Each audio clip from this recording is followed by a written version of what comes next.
como entender o juízo de Deus segundo a perspectiva de Davi, o salmista que escreve esse salmo. Diz assim as Escrituras Sagradas: os juízos do Senhor são verdadeiros e todos igualmente justos. São mais desejáveis do que ouro, mais do que muito ouro depurado. São mais doces do que o mel e o destilados fáveis. Além disso, por ele se admoesta o teu servo em guardar a grande recompensa. Que o Senhor possa falar aos nossos corações nessa noite, em nome de Jesus. Amém. O ser humano, ele foi criado para uma realidade que nos é peculiar. Nenhuma outra criação de Deus tem a peculiaridade que o ser humano tem. Não é à toa que quando Deus forma o homem, ele forma de tal ponto que faz com que o homem seja agora o vice-regente de toda a criação. Ele coloca sobre a responsabilidade dos homens uma questão de agora gerir todo o jardim, gerir o mundo, o universo, e isso faz com que o ser humano ele ganhe um papel de destaque no meio da criação. Ele é o ser que pensa, ele é o ser que dá nome, ele tem os seus micromundos que ele também cria as suas relações à semelhança de Deus, porque afinal de contas ele foi criado à imagem, à semelhança de Deus. Mas quando a gente coloca esse homem num contexto social, a gente percebe que todo ser humano precisa ser um agente interpretativo da realidade. Olha só, o ser humano precisa ser um agente interpretativo da realidade. Isso é muito importante a gente entender. Por quê? Porque a todo momento nós vamos fazendo interpretações hermenêuticas daquilo que nós estamos vivendo. Não é verdade? A gente passa por certas experiências justamente para sermos aperfeiçoados por Deus, mas isso requer uma hermenêutica correta, uma interpretação correta do ponto que nós estamos vivendo. Do ponto de vista cristão, nós entendemos que Deus ele está soberano sobre todas as coisas, mas em todas as coisas nós aprendemos um pedacinho mais a respeito das nossas responsabilidades. Eu faço diversos aconselhamentos online, presencial, enfim, converso com muita gente de todas as idades possíveis, e um dos maiores problemas que as pessoas hoje têm é de interpretar o meio que ela está vivendo. Interpretar aquilo que ela é, como ela contribui nessa nova realidade ou na realidade que estão vivendo. Qual é o nosso papel enquanto seres humanos nessa questão de viver pela razão e entender as coisas pelo caráter da justiça moral que emana de Deus? Pastor, você está falando muito complicado. Então vou tentar esmiuçar um pouquinho melhor.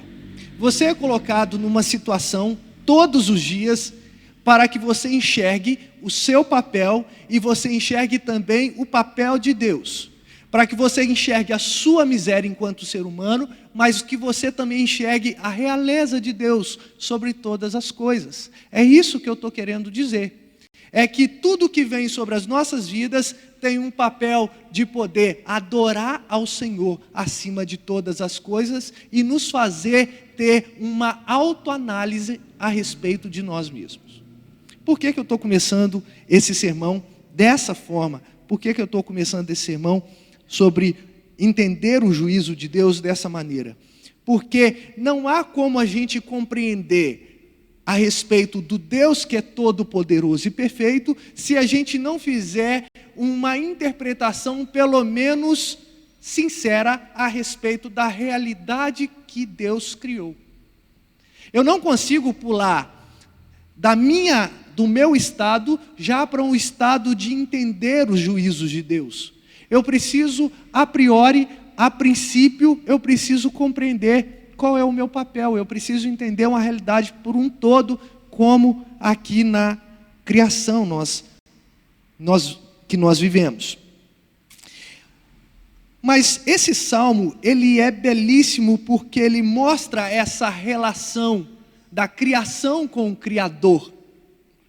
Reparem que quando o salmista ele começa a dizer essas palavras, os céus proclamam a glória do Senhor, ele está falando que houve uma relação ativa de Deus em criar, mas em resposta houve também uma proclamação da criação sobre a glória de Deus. Há uma resposta.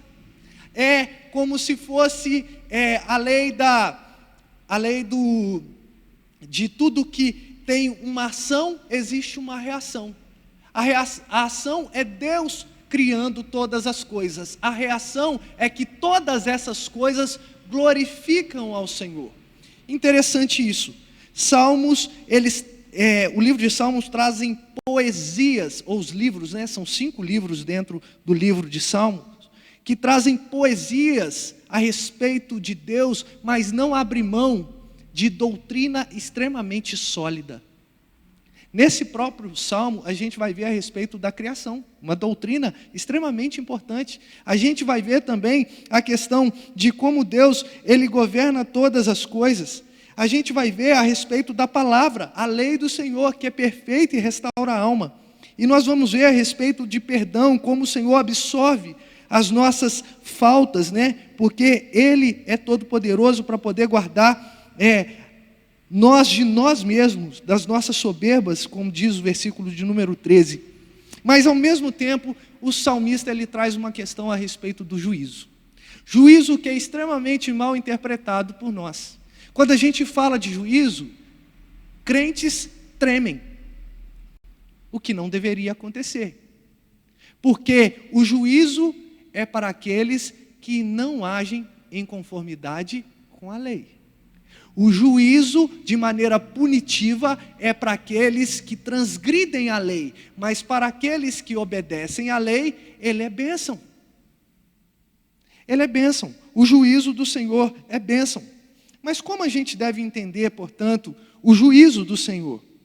A primeira coisa que eu observo, logo no versículo 9, na parte B, se você tiver com a sua Bíblia aberta, é que ele é verdade e retidão. Verdade e retidão. Olha só como é que fala o versículo 9. Os juízos do Senhor são verdadeiros e todos igualmente justos. Eu fiz uma substituição aqui, para fim de não cometer um pleonasmo. Eu tirei os justos e coloquei reto, e vai dar o mesmo sentido. Mas reparem, olha só. A verdade e retidão são conceitos que foram minados pela filosofia relativista que nós estamos vivendo. O que é verdade? Quem detém a verdade?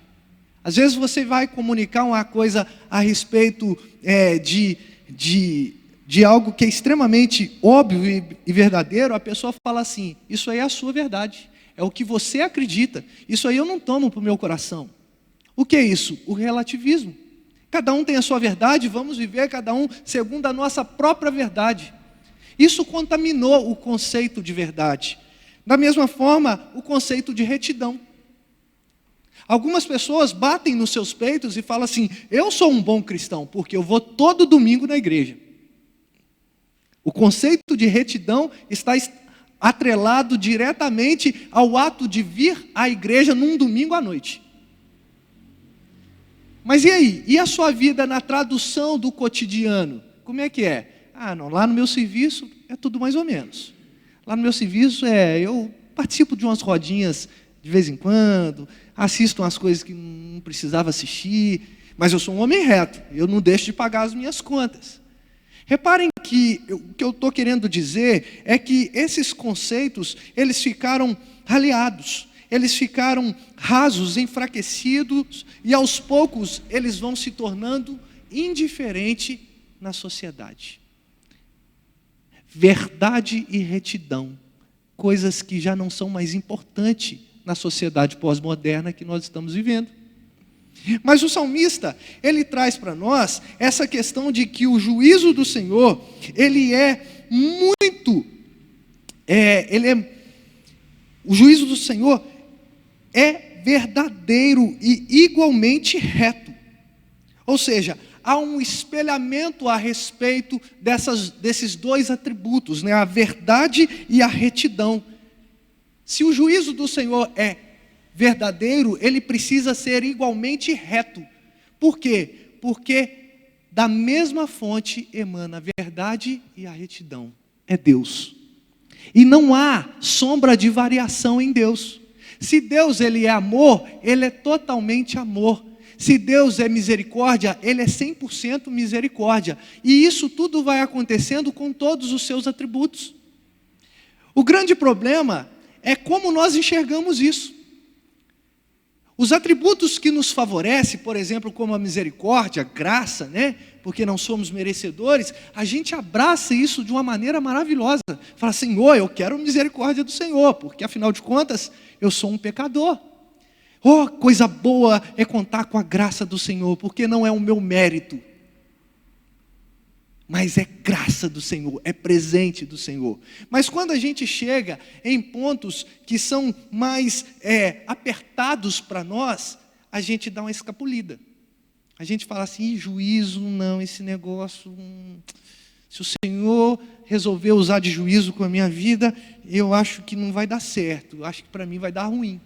Então pouco se prega a respeito de juízo, pouco se prega a respeito dessa questão de como o Senhor exerce a justiça sobre o seu povo. Mas esse emanar dos atributos de Deus, vindo do próprio Deus, evidentemente, é uma apresentação de que Deus, ele é 100% perfeito nos seus atributos. Não há nenhum atributo do Senhor que venha em partes na nossa vida. Tudo vem de maneira perfeita.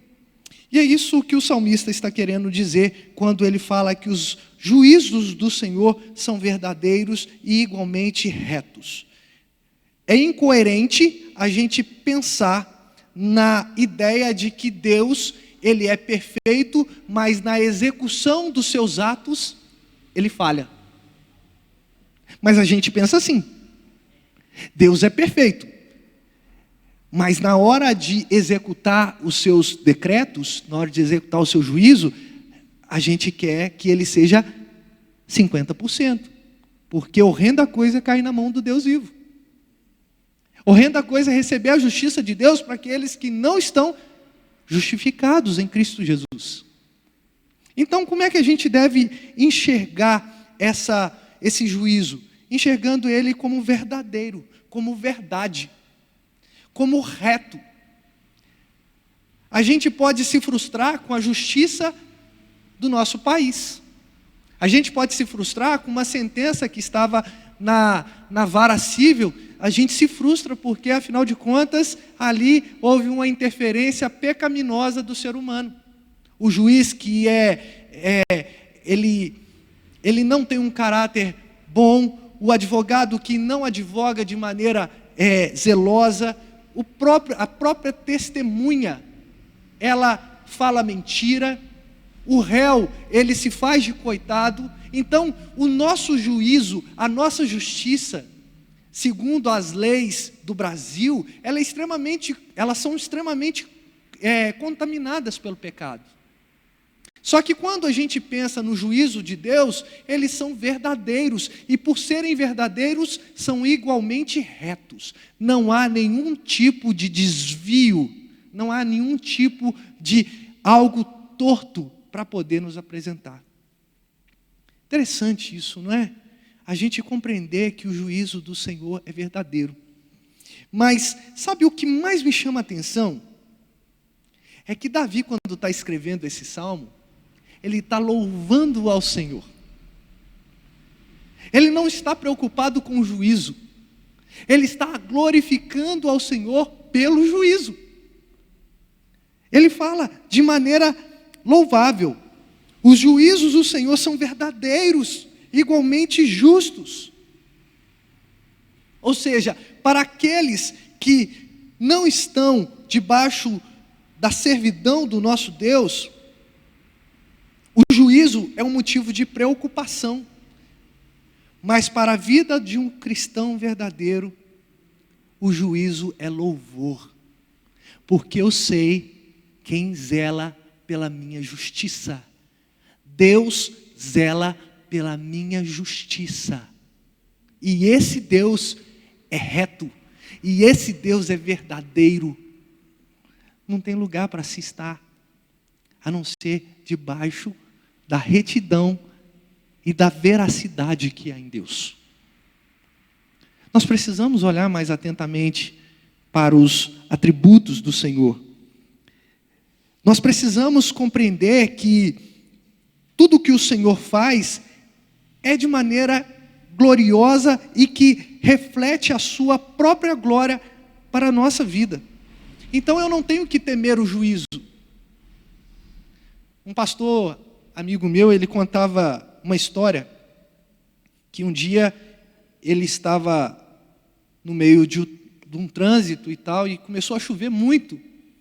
E ele correu, estacionou o carro e, com medo de enchentes, ele foi para uma marquise de um supermercado, aqui em Juiz de Fora.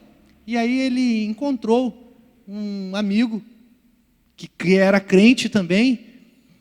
E, segundo esse pastor, ele falava assim: pastor, que medo, parecia que Jesus estava voltando. Aí ele aproveitou, né? Colocou a bola na frente, ele vai chutar para o gol. Ele falou assim: irmão, é mesmo? Se Jesus estivesse voltando, você estaria com medo? As pessoas compreendem o juízo de Deus como algo tenebroso, e vai ser, para aqueles que não foram justificados mediante Jesus Cristo, nosso Senhor. Então, a primeira coisa que eu percebo é que esses juízos, eles são verdadeiros e retos. Retos e verdadeiros são os juízos do Senhor. Mas uma outra coisa que me chama a atenção, um segundo ponto, é que os juízos do Senhor são valiosos. São valiosos. Reparem no versículo de número 10. Esses juízos são mais desejáveis do que o ouro, mais desejáveis que muito ouro depurado, mais doce que o mel e o destilar dos favos. Incrível como Davi, ele fala a respeito do juízo. Precioso. Quem já fez uma aliança aí, sabe quanto está caro uma questão de fazer um anel de ouro, por exemplo, como uma aliança. Isso é o valor que se emprega em cima de um determinado produto ou uma coisa. E como nós medimos esse valor? Como a gente sabe que alguma coisa tem valor? Nós sabemos que alguma coisa tem valor, alguma peça, alguma pessoa, ela tem valor pela contribuição que essa coisa, essa pessoa, ela faz para a sociedade, para o indivíduo em particular ou para uma instituição. É assim que se mede o valor. Aquilo que ela contribui para alguma coisa boa, né? Então, assim nós vamos medir o valor. E eu não estou falando aqui de precificação, porque o valor vai muito além, né? Não sei se vocês já tiveram a experiência de comprar alguma coisa que tem o valor sentimental, né? Eu conheço alguns amigos que têm um carro antigo que é muito bem cuidado, que as pessoas oferecem fortunas. Fala assim: não, eu não vou vender porque isso aqui está acompanhando a nossa família há gerações. Então você pode me oferecer qualquer tipo de valor e não vou vender, porque o valor vai além do preço. E o salmista, ele não está falando a respeito de precificar o juízo, ele está falando a respeito do valor que o juízo tem. Como eu sei disso? Porque ele não para em apenas um exemplo. Ele fala a respeito do ouro, que é precificado sim, mas ele fala a respeito do mel, que é doce, que traz uma questão de sustento e satisfação. Então o juízo do Senhor, ele é precioso, traz sustento e satisfação para a vida da pessoa. O juízo do Senhor não deve ser encarado por nós cristãos como algo que é extremamente preocupante. Não, pelo contrário. Ele é uma coisa boa para aqueles que são, de fato, lavados e remidos no sangue do Cordeiro. Ter regras, leis, julgamento, juízo e etc., significa que há também segurança. Quando a gente entende que o juízo, ele vem para punir aqueles desobedientes, eu me sinto mais seguro. Não é assim? A gente está no meio de um caos, dando um exemplo, e de repente chega as autoridades, a polícia militar. Como o nosso coração fica? A gente fica mais tranquilo. Por quê? Porque a gente sabe o valor que aquela autoridade tem e o quanto de tranquilidade e segurança ela vai trazer para nós. A mesma coisa está sendo dita pelo salmista, que esses juízos para aqueles que já receberam Cristo em suas vidas, né? Ou no caso de Davi, que tem a fé no Messias que há de vir, ou que haveria de vir, ou que veio, né? Eles são mais desejáveis do que o ouro. É como se a gente estivesse falando o tempo todo: Maranata, ora vem, Senhor Jesus. Por quê? Porque esse dia vai ser glorioso para nós. Esse dia não vai ser um dia de lamento, pelo contrário, o Senhor enxugará dos olhos toda lágrima e nenhuma dor mais existirá. É um dia maravilhoso. Vai ser terrível para aqueles que desobedecem a palavra, aqueles que não entenderam a respeito da palavra. Davi, ele traz essa questão de ouro e de mel por conta da sua experiência. Interessante isso. Por quê? Porque Davi tinha propriedade para falar o quanto valia, por exemplo, uma questão de uma pepita de ouro. Porque ele era rei. Mas ele não se esqueceu do momento que ele era um simples pastor de ovelha. E que muitas vezes, acredito eu, ele se valia de favos de mel para poder se satisfazer, para poder satisfazer uma necessidade do seu corpo. Interessante, né? Davi, apesar das circunstâncias opostas, antes pastor e depois ele foi ser rei, ele consegue trazer uma analogia muito precisa a respeito do juízo de Deus. Ele fala do preço, ou do valor, melhor dizendo, como ouro, mas ele fala também do valor como sustento. O valor como uma coisa que traz satisfação. Mas, de contrapartida, apesar dos dois pontos serem pontos extremamente bons para nós, nós precisamos entender o terceiro ponto, que o juízo, ele é também um instrumento de correção e recompensa. Versículo 11 vai dizer isso. Além disso, por ele se admoesta o teu servo, em os guardar a grande recompensa. Além disso, por eles quem? Os juízos de Deus. Nós somos corrigidos. E aí a gente precisa entender que o juízo de Deus, o grande dia, ele vai acontecer, mas há juízo acontecendo todo momento em nossa vida. Uma questão de confronto, às vezes, pelos nossos pecados. O Espírito Santo que mora no nosso coração, que reside no nosso coração, nos confronta, nos faz ser convencidos a respeito do pecado. Isso é um juízo do Senhor. Às vezes, momentos que nós estamos passando, e sem querer espiritualizar demais a coisa, também é um momento de juízo do Senhor na nossa vida, mas não num sentido condenatório, mas num sentido de correção para as nossas vidas. Afinal de contas, todo pecado, ele tem as suas consequências. É mentirosa a doutrina que fala que o pecado não traz consequência. O pecado, ele traz o perdão de Deus, mas junto também traz a consequência. E se a gente não compreender isso, a gente não compreendeu o Evangelho. Eu preciso ser responsável pelos meus atos, mas ao mesmo tempo que eu me coloco como responsável pelos meus atos, há a graça e a misericórdia do Senhor que vai me assistindo e vai me trazendo justiça.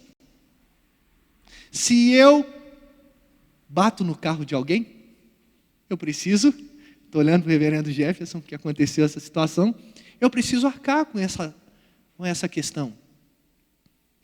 Por quê? Porque isso é uma consequência do meu ato, talvez sem pensar, uma questão ali de descuido, mas é uma responsabilidade minha.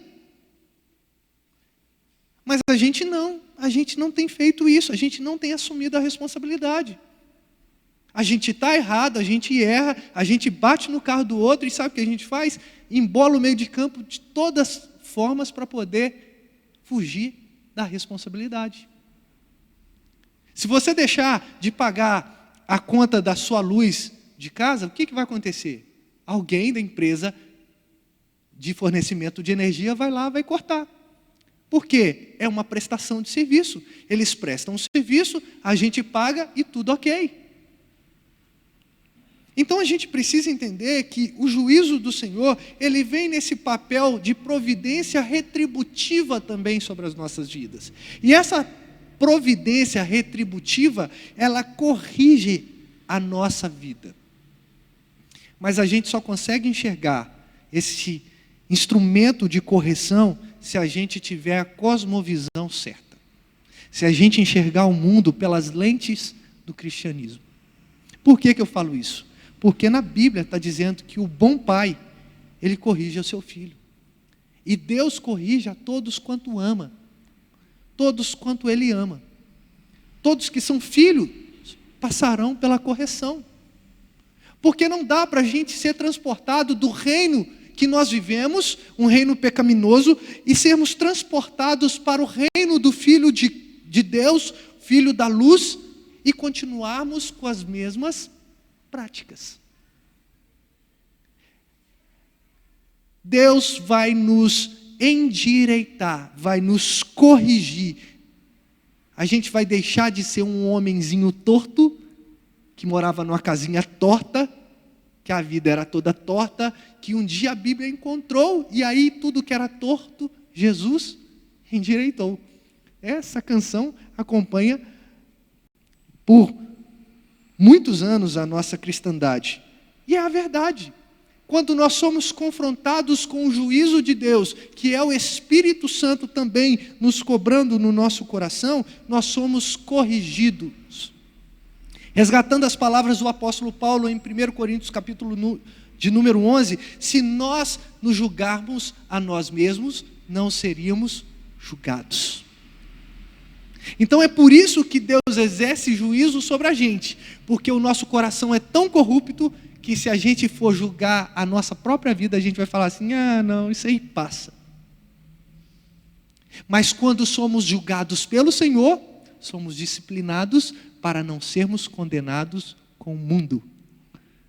Lindo isso, né? Nós somos corrigidos pelo Senhor. Nós entramos no modo de carência de Deus. Nós só somos plenos se Deus estiver na nossa vida. Mas um outro aspecto, e já chegando ao fim, é que é um instrumento de correção, mas também um instrumento de recompensa. Fala assim, em os guardar a grande recompensa, guardar a justiça. O que é isso? Não é simplesmente saber as leis. Não é simplesmente saber que se eu ultrapasso um sinal, um guarda ele pode me multar e deve me multar. Eu não preciso só saber, eu preciso praticar. A nossa cidade está cheia de radares. E nós não podemos passar acima da velocidade permitida, porque vai chegar uma multa. Então, se eu só sei a respeito disso e não pratico, eu falo, ok, eu sei que o radar é 60, mas eu não estou nem aí, eu vou passar a 70. O que vai acontecer? Multa. Mas se eu guardar, no sentido de observar, de praticar, eu vou ser preservado de pagar uma multa.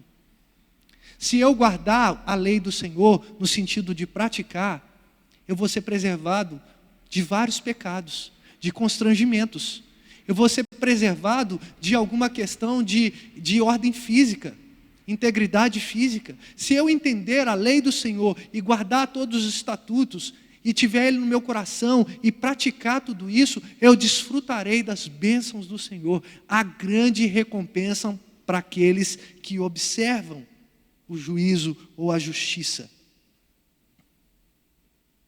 Queridos, eu não posso deixar de falar, no término do sermão, a respeito de como nós devemos enxergar Cristo nesse sermão.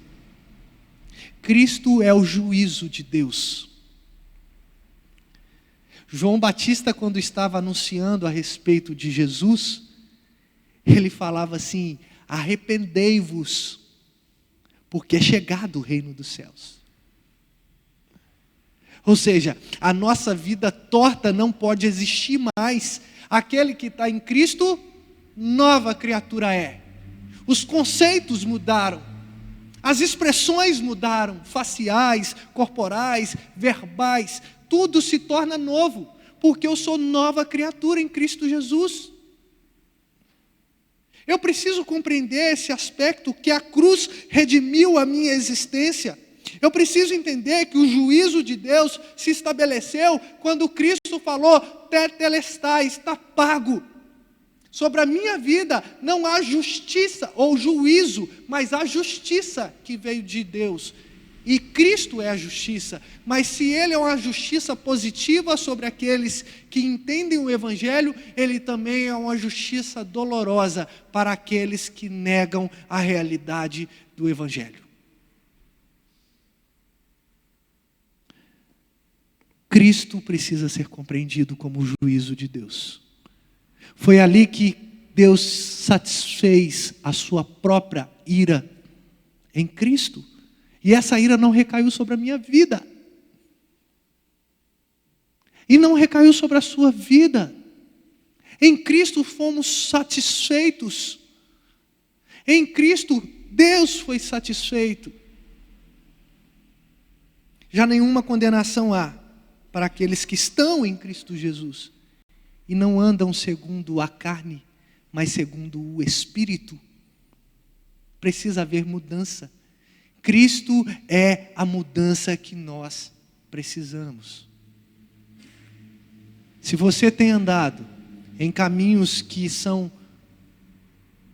longes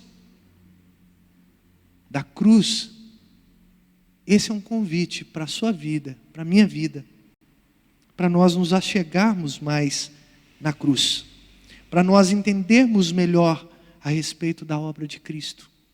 Porque se nós fizermos essa hermenêutica, essa interpretação, como eu falei no início do sermão, nós vamos ter tranquilidade para desfrutar do juízo do Senhor verdadeiro e reto, vamos desfrutar da preciosidade, do valor do juízo, e além disso nós vamos ser aperfeiçoados e vamos receber recompensa. Que isso possa ser uma realidade. Davi foi capaz de enxergar que o juízo sobre a vida dele era bênção. Será que nós temos essa capacidade de falar: Senhor, toda aquela dificuldade que eu tenho passado, o Senhor quer me ensinar alguma coisa e eu preciso aprender? Será que a gente tem andado de maneira mais colada na cruz? A gente tem andado mais próximos da cruz? Ou a gente está andando tão espaçados dela que a gente já não tem mais essa percepção de que o juízo é bênção sobre a nossa vida. Não, a gente tem temor a respeito do juízo de Deus. Cristo é o juízo de Deus. E esse juízo é verdadeiro, é reto, é valioso, mas ele traz correção e traz recompensa. Que o Senhor aplique essa palavra nos nossos corações, em nome de Jesus. Vamos orar? Feche seus olhos. Eu não sei o quanto o juízo do Senhor estava te assombrando. Eu não sei se você estava temeroso, temerosa com esses acontecimentos no nosso mundo, entendendo que está chegando o dia, mas eu espero que por meio da palavra exposta aqui, por meio do Espírito que fala aos nossos corações, que isso possa trazer tranquilidade na sua vida, que isso possa trazer paz na sua vida. Senhor Deus e Pai, nós estamos diante da Tua presença, Pai, porque entendemos que o juízo do Senhor é um juízo abençoador para aqueles que estão debaixo da obediência. Por isso não nos preocupamos, pelo contrário, nós louvamos ao Senhor. Como é bom ter a retidão dos seus juízos, como é bom ter a veracidade dos seus juízos sobre as nossas vidas, como é bom saber o valor do juízo sobre as nossas vidas, como é bom saber que o Senhor nos corrige quando nós estamos, ó Deus, pecando, transgredindo contra o Senhor, e como é bom receber recompensa, como é bom estar bem, como é bom viver na Tua presença. Senhor, que essa seja uma realidade na vida da primeira igreja, que essa seja uma realidade na vida de cada irmão presente aqui, que também atinja aqueles que estão escutando nas suas casas, pelos seus dispositivos de internet. Ó Pai, que em nome de Jesus haja paz no coração dos aflitos, e que o nosso louvor seja: Maranata, a hora vem, Senhor Jesus, porque nós sabemos que será um dia glorioso para todos nós. Pai, muito obrigado porque os seus juízos, eles são luz para nós. Alcança aqueles que estão perdidos em trevas, que não dão importância para a justiça que o Senhor traz. Converta os corações. Ó Deus, que haja, em nome de Jesus, no coração mais duro, o Teu Espírito, e que esse Espírito possa convencer a pessoa mais dura, a pessoa mais intransigente, que ela necessita do Senhor.